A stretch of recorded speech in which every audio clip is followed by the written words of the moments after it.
First geometry proof practice. So as we approach these, I'm going to try to establish a pattern so that perhaps you can see how I reason through these things when I work on these. So obviously every time we do one of these, the first thing we'll write is the given. I don't mind if you abbreviate. We do want to make sure we do include everything. So y is the midpoint of AB. You know, AB bisects XZ, and we have AY equal to XY. All that's the given. So generally when I look at a proof, then I'm looking for how do I get it started besides the given. So in this case, the given gives you kind of a nice starting point right here when it says y is the midpoint of AB. Okay, so I look over at the diagram, and if this is the midpoint, it means that these two halves are equal. So I'm going to write that in the proof then, that the first half, AY, is equal to the second half, YB. And because that was a midpoint, I'm done with that, and I can write over here definition of midpoint. So in that case, then I might as well look at the next line of the given, which says AB bisects XZ. So we're talking about this line here cutting this horizontal one into equal parts. That's what a bisector does. So, you know, I notice a lot of people would write line 3 that I'm about to write as part of line 2. I'll show you why you don't want to do that in a second. But this one has been cut in half also. So we know that this side equals this side. So for line 3, it would be XY equals YZ. Alright, so it looks a lot like line 2, right? And it's basically the same idea that, you know, this half equals this half. So why doesn't it belong here? Well, because the way we figured it out, according to the given, was based on a bisector. These are segments, so I'm going to write definition of segment bisector.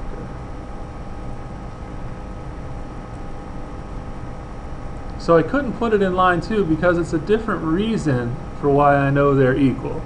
Not a midpoint, it was a bisector. But so I used this part of the given. So I have another part of the given yet. AY equals XY. We talked about it in class several times that what it means is that you should take the AY out and replace it with the XY. So looking at the two lines I've written here so far, I want to take this AY out and replace it with XY. So I'm kind of going from this step to this one, taking the AY out and replacing it with XY. And that's substitution, like we've done so many times. So then the question is alright, looking at this one, so basically I'm kind of done with line 2, right? That one is gone because I turned it into this one. But in the end, I need to now say I use this given, so I'm done with all my givens. So it means basically that what I have in the proof should be enough for me to finish it. So I'm supposed to prove YZ equals YB, and I can see here they are, but they're not even in the same equation. But the thing is that it says YZ equals XY and YB equals XY. These two things are equal to the same value, which means they have to be equal to each other. So if you look at your formula sheet for just a minute, right? It's a simple one on here, but it's this idea that if two things are equal to the same value, then they are equal to each other. So it doesn't matter what that value is, as long as you have two separate things that are equal to the same value, then they're equal to each other.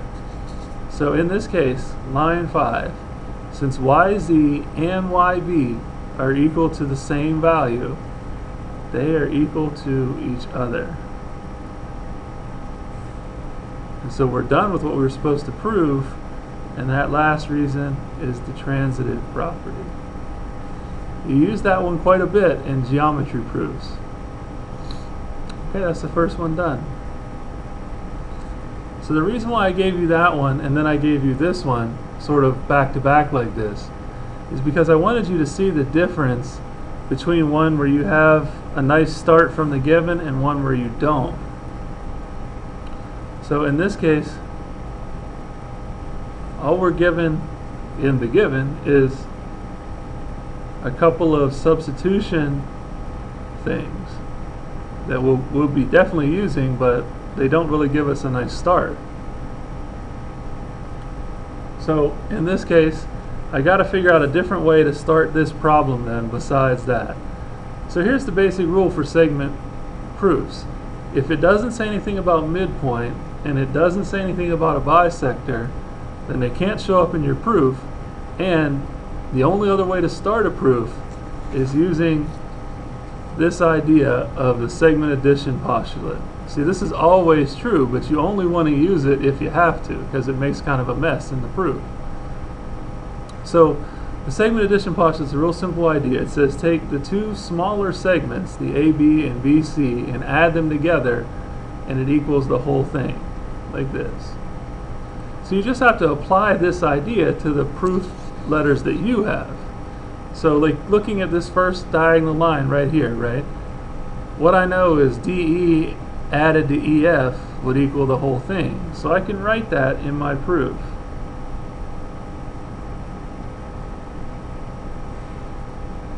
And while I'm at it, since I did it for that line, I might as well do it for the other line. So I'll say KE plus EM equals KM. And all of this is the segment addition postulate. So if you notice the way I wrote it right, I put a comma between them because those are two separate equations, but they come from the same idea, the segment addition postulate. So I go to step 3 and I'm looking at it, I'm like, well, okay, what do I have now that I haven't used? Well, I never used either one of these givens. So what I'm going to do is take every DE that I found in this second line and turn it into a KE. So that means right here, it's no longer DE, it's now KE. And any EM, I'm going to turn it into an EF. So just go one way with it, right? Don't do both. Don't say EF is EM and change this. Just take it and say EM must be EF. So this one I'm going to leave the same other than that first thing I changed. So here, KE stays, I don't want to change it. But that EM I'm changing out to EF. And all that is substitution.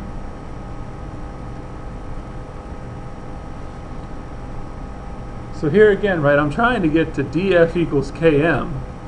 But, you know, I have two separate equations, but at least there's a DF and there's a KM. So the question is, how do I get them together?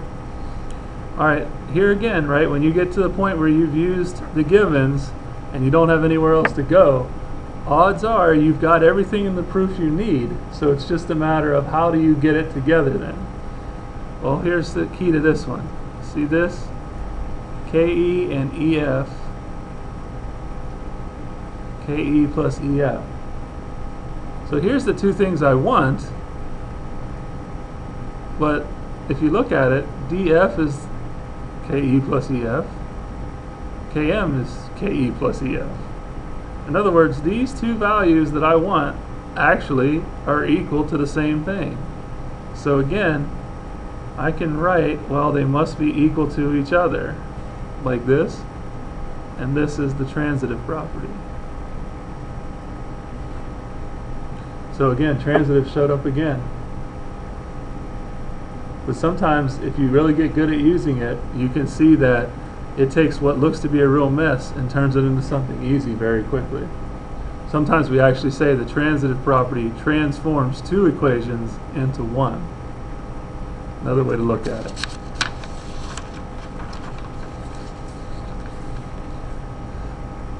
So that means when I look at this one then, number 3, after I write the given step, which there isn't much in the given, the only thing in the given is LZ equals XK. That's not much of a starting point. All it is one substitution thing. So that means, again, I got to look at my picture and say, well, how am I going to get this thing started? similar to number 2, problem number 2, I don't have midpoint, I don't have bisector. The only thing I can do is segment addition. So, like, it's talking about xk in this proof, right? Well, where's xk? That's this whole line from here to here. So, using segment addition, I can say this part plus this one equals xk.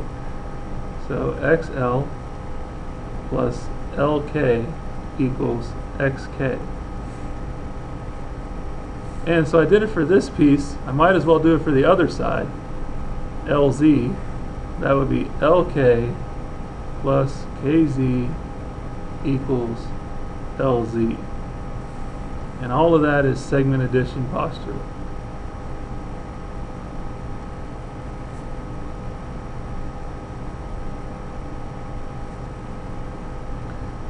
So, I mean, that's my start.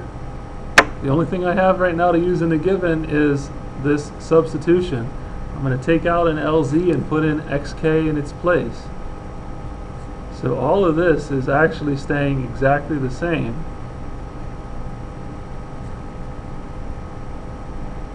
Except on this side, that LZ is going to go away and it's going to read xk. And all I did was take that out and substitute it in. So, substitution. So once again, I've used the given now. I started with segment addition, so here I am again. I'm kind of in a position where I'm sort of stuck. Except again, if I'm stuck, it's almost always, since I've used everything at my disposal in the given, I'm probably stuck with most likely transitive. And again, if you look at it this way, this thing is equal to xk, and this thing is equal to xk. These two things are equal to the same value, so they must be equal to each other. So I can turn these two equations into one. XL plus LK has to equal LK plus KZ, because they were equal to each other. This is transitive again. So for the third proof in a row, transitive. So what I look at is I want XL equals KZ. Here's XL and here's KZ. The only thing that's different is I have these plus LKs that need to go away.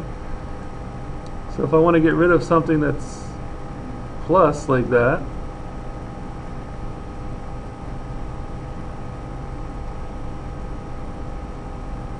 I'm just going to subtract the LKs away. This is subtraction. So I go to step 6 and I just clean that up. XL equals KZ. I'm done. And that was substitution. Always follows subtraction.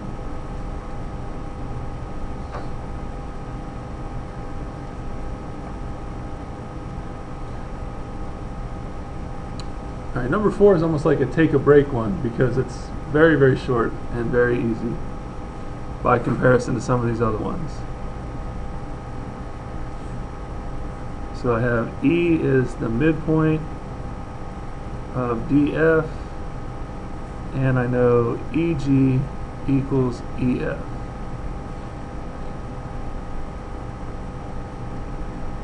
Okay, so step 2.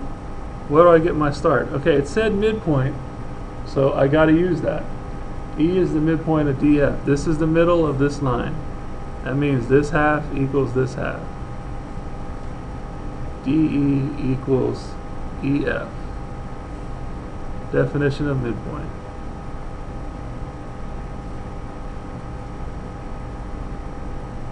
So I use this. Now I should use the substitution part. Take out EG and put in EF, or vice versa. So my line has an EF. I want to take it out and put an EG in its place then. So I'm going to say DE equals EG. That was substitution.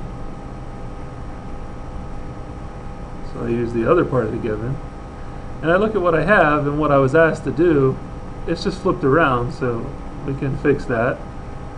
EG equals DE. Step 4, that would be symmetric. Just flipping it around. So really, I mean, you could have actually maybe even made this 3 steps if you recognized that in the proof, in the end, DE was supposed to be on the right. If you wrote number 2 as EF equals DE, and then substituted the EG in for it in step 3, you would have been done right there. So that's like a proactive approach to the proof, knowing that DE is supposed to show up on the right. Maybe in the very first step when you put it in there, you write it on the right instead. I just happen to not do that, but I fixed it in the end anyway, no big deal. So you could have actually done this one in 3 steps instead of 4.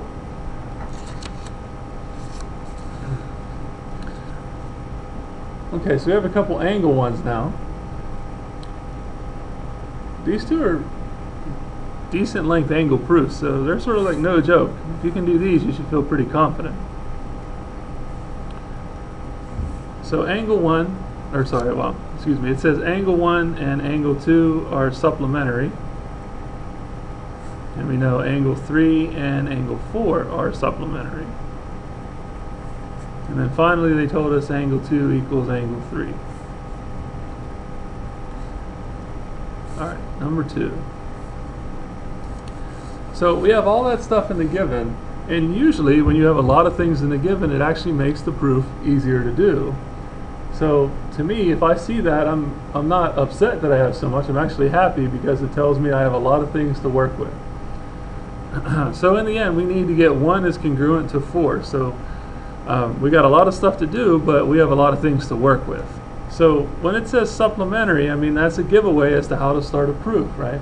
It's one of those things where, again, when you look at it, if they tell you something specific like that, it probably means that's how you're supposed to start it.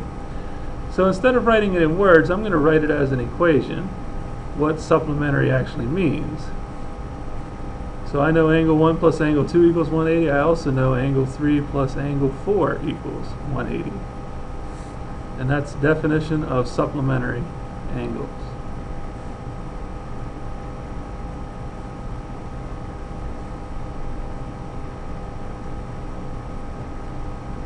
So I go to step 3.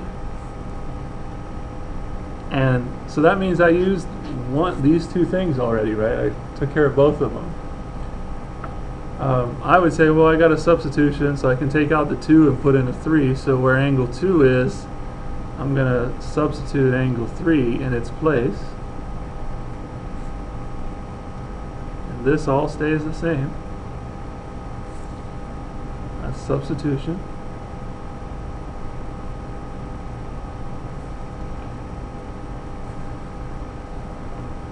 So here again, we've used up all the givens, and we are not where we need to be. So just like the segment proofs, it's probably time to break out the transitive property. So what I see is this whole thing is equal to 180, and this whole thing is equal to 180. So this and this are both equal to 180. They must be equal to each other. So I'm going to transform these 2 equations into one.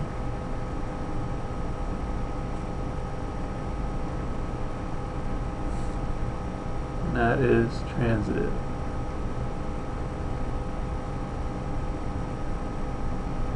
So if you look at it, I want angle 1 is congruent to angle 4. I have the 1 and the 4 in the same equation. All I got to do is get rid of these angle 3's.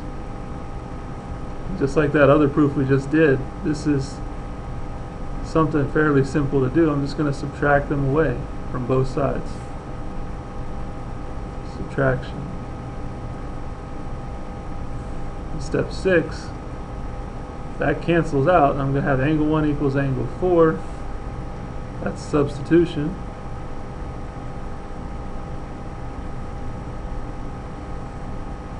Finally, because it's supposed to say congruent, we haven't really done one of these yet, but all to do to turn it into a congruent symbol instead, that's definition of congruence. That's one of your longer ones for sure, but again, think about how much stuff you had to start with that you were given, right, to do that one. So it's longer, but in the end you were given a lot of stuff to help you along the way. Alright, let's go to number 6. Last one.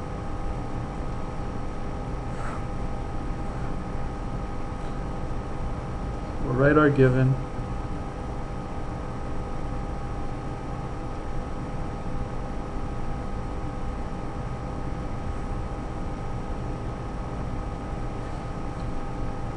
Okay, line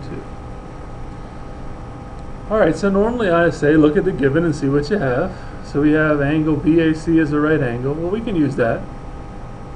It's not much of a start, but it does tell us something.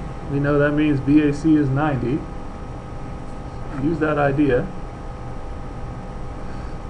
But what do we know? Why do we know it's 90? Because, well, right angle is 90. That's what it means. So this is definition of a right angle.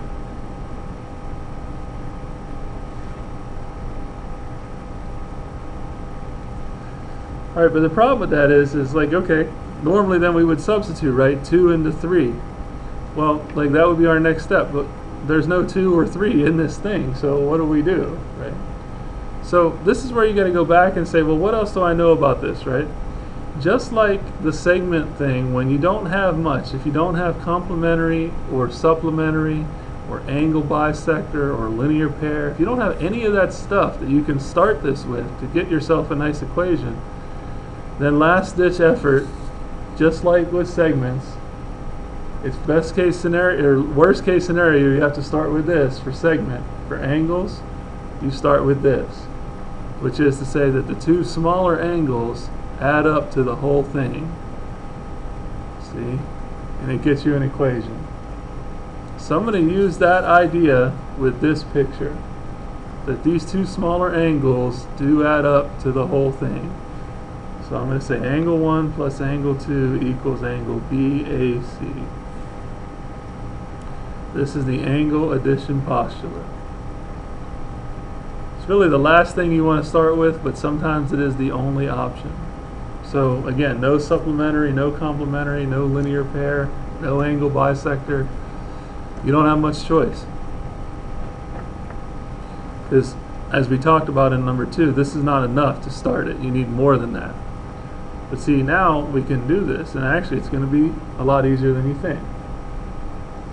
So I still need to use this. I should take out the 2 and put in a 3. So I did that. And actually, I can use this in the same way. I can take out BAC and put in a 90. So I'll take this out and put in a 90 in the same step.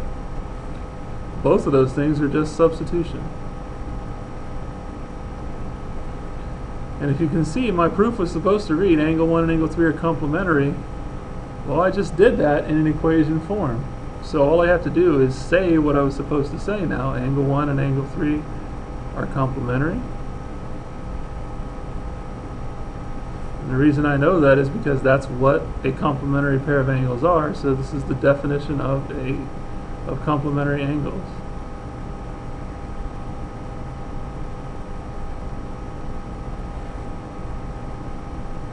And that one's done.